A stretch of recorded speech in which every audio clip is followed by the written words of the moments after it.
Chapter 1. അന്ന് രാത്രി റിയ എന്നെ വിളിച്ച് സൈക്കോ ശ്യാം ജയിലിൽ വയലന്റ് ആയി ബിഹേവ് ചെയ്യാന്ന് പറഞ്ഞതിന് മുന്നേ തന്നെ ഈ ലോകത്തിലെ എല്ലാ സീരിയൽ കില്ലറിനെയും കുറിച്ച് ഡീറ്റെയിൽഡ് ആയിട്ട് ഞാൻ പഠിച്ചു. സൈക്കോ ശ്യാം അതിലൊരുത്തനായിരുന്നു. നിന്നെ പോലുള്ള വൃത്തികെട്ട മനുഷ്യന്മാരെ കൊല്ലാൻ വേണ്ടി ഞാൻ തന്നെയാ സൈക്കോ ശ്യാമിനെ ജയിലിൽ നിന്ന് രക്ഷപ്പെടുത്തിയത്. എല്ലാരും പുറത്തേക്ക് പോ. നീ സൈക്കോ ശ്യാം അല്ല, rank holder Shyam Sundar, BE gold medallist. I know your history. നിന്റെ മനസ്സിലുണ്ടായ മുറിവ് കൊണ്ടാ നീ ഒരു ക്രിമിനലായി മാറിയത്. ഈ പോലീസ് ഡിപ്പാർട്ട്മെന്റ് നിന്നെ പോലുള്ള മനുഷ്യർക്ക് നല്ലവനായി ജീവിക്കാൻ ഒരു അവസരം നൽകില്ല. നിന്നെ പോലെ ടാലന്റഡ് ആയിട്ടുള്ള ഒരു സ്റ്റുഡന്റ് സാഹചര്യത്തിന് ബലിയാടായി ജയിലിൽ നരകയാതന അനുഭവിക്കാൻ പാടില്ല.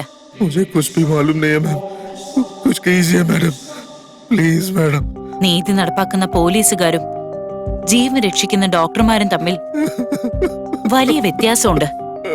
ഞാൻ അവരോട് നിന്നെ നിംഹാൻസിലേക്ക് ഷിഫ്റ്റ് ചെയ്യാൻ പറയും. അപ്പൊ നീ എങ്ങനെയെങ്കിലും രക്ഷപ്പെടാൻ നോക്ക്. അവിടുന്ന് 33 കിലോമീറ്റർ വന്ന മഴവിൽ കൊട്ടാരത്തിലെത്താം. കേസൊന്ന് ഒതുങ്ങുമ്പോ ഞാൻ നിന്നെ എങ്ങനെയെങ്കിലും ദുബായിലേക്ക് അയക്കും. നീ ശ്യാം സുന്ദറായിട്ട് ഈ ലോകത്തിലെ നല്ലൊരു മനുഷ്യനായിട്ട് ജീവിക്കുന്ന എനിക്ക് വാക്കതാ.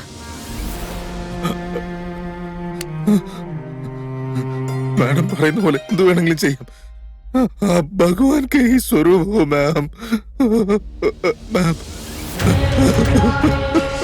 ഇത് നിന്റെ സേഫ്റ്റിക്ക് വേണ്ടിയാ.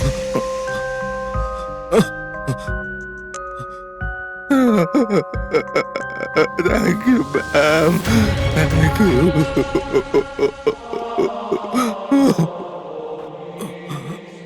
ഞാൻ പറഞ്ഞ പോലെ പോലീസുകാർ അവനെ നിമാൻസിലേക്ക് ഷിഫ്റ്റ് ചെയ്തപ്പോ അവൻ എങ്ങനെയോ അവിടുന്ന് രക്ഷപ്പെട്ടു. അവിടുന്ന് റെയിൻബോ കൊട്ടാരത്തിലേക്ക് വന്ന് അവൻ എന്നെ കണ്ടു. എന്റെ അമ്മ വീട്, ഇതേ കൊട്ടാരം, ഇതേ സ്ഥലം. ഇവിടെ വന്ന് അവൻ എന്നെ കണ്ടു. കേസ് ഒതുങ്ങിയ ഉടൻ ദുബായിലേക്ക് അയക്കാന്ന് പറഞ്ഞ് ഈ വീടിന്റെ ടെറസിലുള്ള ഒരു റൂമില് ഞാൻ അവനോട് താമസിക്കാൻ പറഞ്ഞു. ഈ കാണുന്ന മഴവിൽ കൊട്ടാരത്തിലെ ഒരു മുറി.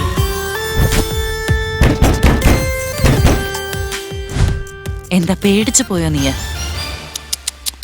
നന്നായി വേർക്കുന്നുണ്ടല്ലോ. നിന്റെ വൈഫിന്റെ സമ്പാദ്യം വെച്ച് നീ കൊറേ AC-യിൽ കിടന്നല്ലേ? ചെ പാവം. ഒന്ന് വേഗം പോ ഭാർഗവ്. ചാപ്റ്റർ 2.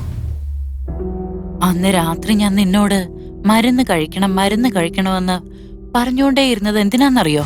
നിന്റെ തലവേദന പോവാൻ വേണ്ടിയല്ല, തലവേദന വരാൻ വേണ്ടിയാ. അന്ന് രാജശേഖരനെ ഞാൻ വഴിയിൽ വെച്ച് കണ്ടു. ഒരു വേശ്യയ്ക്ക് വേണ്ടി നല്ലവളായ സ്വന്തം ഭാര്യ ഉപേക്ഷിച്ചു അന്ന് അവൻ എന്നോട് പറഞ്ഞു. അവനെ അവിടെ വെച്ച് കൊല്ലേണ്ടതായിരുന്നു. അവന്റെ ആ തലതെറിച്ച ജീവിതം അന്നേ അവസാനിപ്പിക്കണമെന്ന് ഞാൻ കരുതിയതാ. പക്ഷെ നീ ആ ടാബ്ലറ്റ് കഴിച്ചു എന്നറിയാൻ വേണ്ടി മാത്രമാണ് ഞാൻ അന്ന് ആ വീട്ടിലേക്ക് വന്നത്. അതുമാത്രമല്ല, രാജശേഖർ സേഫായി വീട്ടിലെത്തിയെന്ന് നിന്നെ അറിയിക്കണമെന്നും എനിക്കുണ്ടായിരുന്നു. അതുകൊണ്ട് അവൻ വീട്ടിലെത്തിയ ഉടനെ എന്നെ കോൾ ചെയ്യണമെന്ന് ഞാൻ അവനോട് പറഞ്ഞത്. ഞാൻ പറഞ്ഞ പോലെ തന്നെ അവൻ വിളിച്ചു. നീ തലവേദന കൊണ്ട് കഷ്ടപ്പെട്ടിരിക്കുമ്പോ ആ പൊട്ട മോഹനേട്ടനോട് ലെഫ്റ്റ് റൈറ്റ് സെന്റർ എന്നൊക്കെ പറഞ്ഞ് ഞാൻ കൺഫ്യൂസ് ചെയ്യിക്കായിരുന്നു. മെഡിക്കൽ സ്റ്റോറിലേക്ക് ഞാൻ തന്നെ പൊക്കോളാന്ന് പറഞ്ഞ് രാജശേഖരന്റെ വീട്ടിലേക്ക് ഞാൻ പോയി. അവനെ അവിടെ വെച്ച് തന്നെ തീർത്തു. സൈക്കോ ശ്യാമിന്റെ സ്റ്റൈലിൽ ഞാൻ അവനെ കൊന്നു. അവന്റെ വിരലുകൾ മീനുകൾക്ക് വിശപ്പ് മാറ്റാൻ കൊടുത്തു ഞാൻ. നിനക്കും അഞ്ജലിക്കും മനസമാധാനക്കേട് ഉണ്ടാക്കാൻ വേണ്ടി അഞ്ജലിയുടെ വിസിറ്റിംഗ് കാർഡ് അവിടെ വെച്ചിട്ട് പോന്നു ഞാൻ.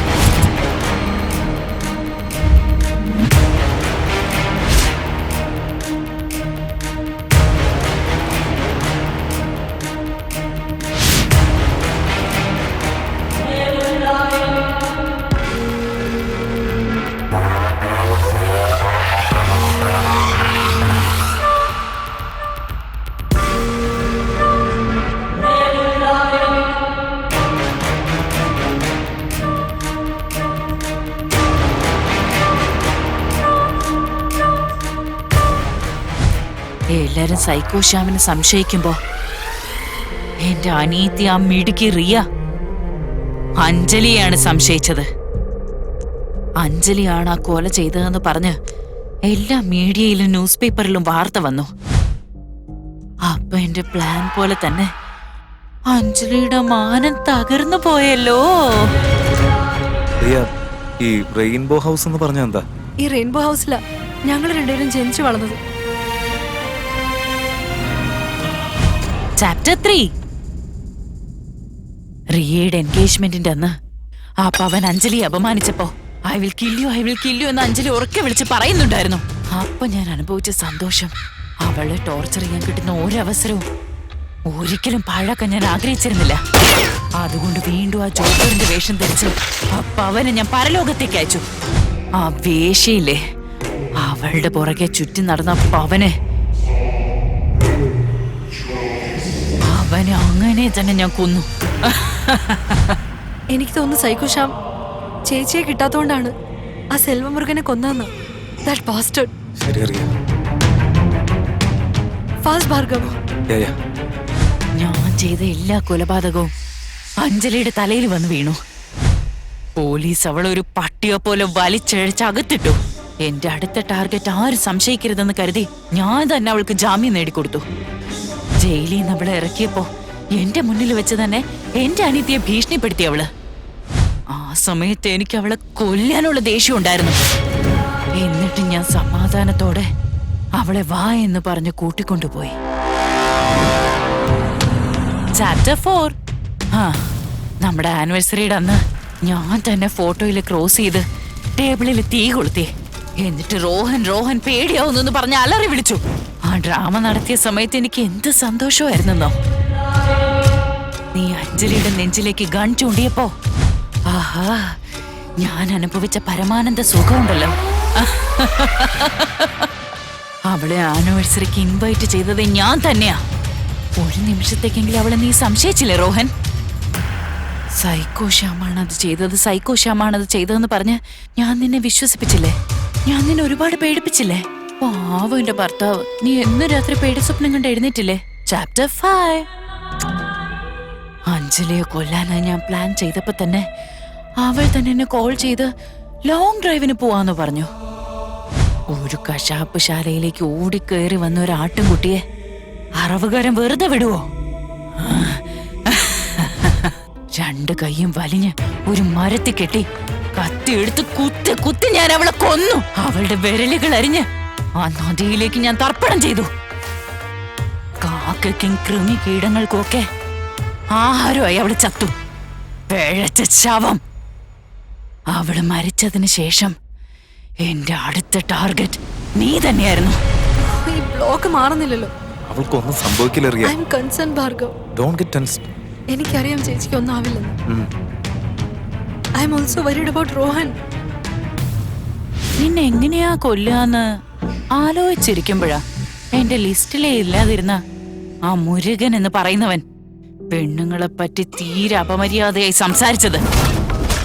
ആ അലവലാതി ചെറ്റ അവിടെ വെച്ച് തന്നെ ഞാൻ കൊന്നു. Don't worry Riya. കൂൾ. നമ്മൾ 5 മിനിറ്റിനുള്ളിൽ അവിടെ എത്തും. Answer me Rohan. ഞാൻ നിന്നോടുള്ള സ്നേഹത്തിൽ എന്തെങ്കിലും കുറവ് വരുത്തിയിട്ടുണ്ടോ? ഇല്ല Rekha, you are a good boy. എനിക്ക് നോണ പറയുന്നവരെ കണ്ടാൽ തന്നെ എന്തെന്നില്ലാത്ത ദേഷ്യം വരും. നീ പറയ, സത്യം പറയ രോഹൻ.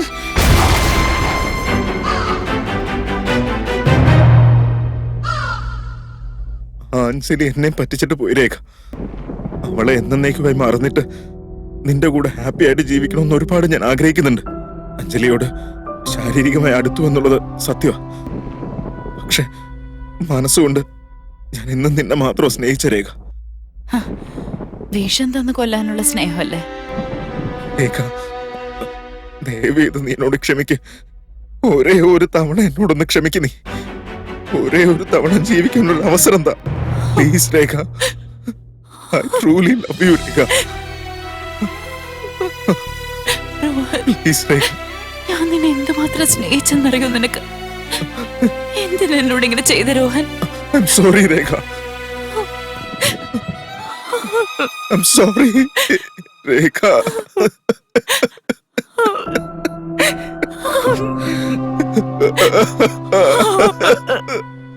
ദയവേത് എന്നെ ഒന്നും ചെയ്യരുത്. ഒരവസരം രേഖ, എന്നോട് ക്ഷമിക്കും രേഖ.